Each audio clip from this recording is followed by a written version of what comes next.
नहीं, मेरा आशीर्वाद है, वचन देते हूं माया का असर नहीं होगा। वही आदरणीय पूज्य सुखदेव जी तोता के रूप में गोलोक धाम में निवास करते हैं।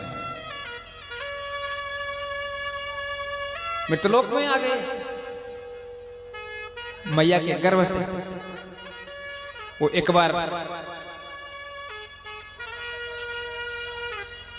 भगवान शंकर माता पार्वती को अमर कथा का रसपान करा रहे थे, तो वहां उन्हीं के पीछे पर्वत पे वही अंडे के रूप में सुखदेव जी भगवान वहीं पड़े थे। बर्फीली तूफानों के चलते उनके माता पिता उड़ गए थे। इधर अमर कथा चल रही है, वही कथा सुन लिया। भगवान शिव को विदित हुआ, बड़े क्रोध में दौड़े मारने को। तो उधर वहां हिमालय से नीचे पड़ता है बद्रीनाथ। वहां जैसे ही नीचे गए तो व्यास जी कुटिया बना के वहां रहते हैं, जिसका नाम है सम्याप्रास।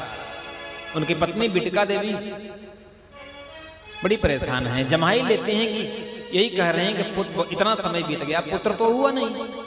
व्यास जी ने कहा परेशान ना हो, भगवान कृपा करेंगे, कृपा करेंगे। इतने में वही नन्हा सा सुख उतर गया गर्भ में। और आपको क्या कहूं, उस गर्भ को सुखदेव भगवान ने मंदिर बना दिया। 12 वर्षों तक उसी में पड़े रहे, 12 वर्षों तक उसी में पड़े रहे। अब माता बोलती हैं कि महाराज मेरे उदर से वेद मंत्रों की ध्वनि गूंजती रहती है, प्रस्फुटित होती रहती है। बड़ा उद्विग्न मन है, बड़ा उद्विग्न है। बोले कोई दिव्य आत्मा तुम्हारे गर्भ में निवास कर रही है। बार बार कहते हैं बेटा निकल आओ, बेटा निकल आओ, तुम्हारी माता को बहुत पीड़ा हो रही है। बोले जब भगवान स्वयं आके कहेंगे ना कि हमारे ऊपर भगवान की माया का असर नहीं होगा, तभी मैं निकलूंगा।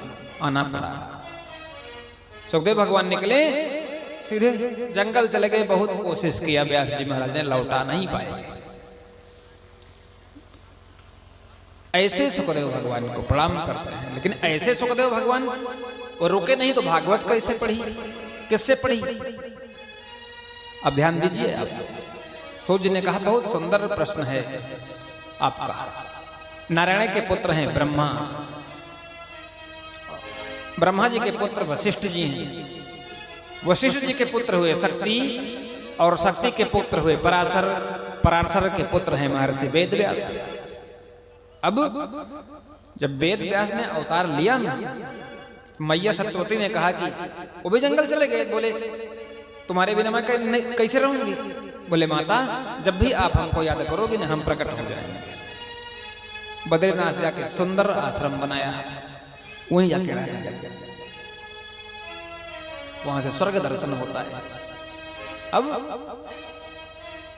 व्यास जी के मन में इतना उद्वेग है ना, ये सोच के कि इतने ग्रंथों की रचना किया, आनंद नहीं आया। नारद जी की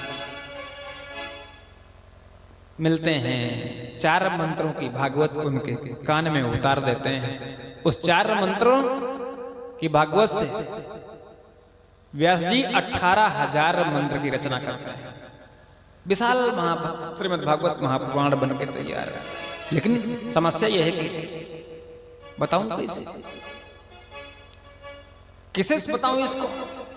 तो याद आया कि सुखदेव जी हैं इसके अधिकारी।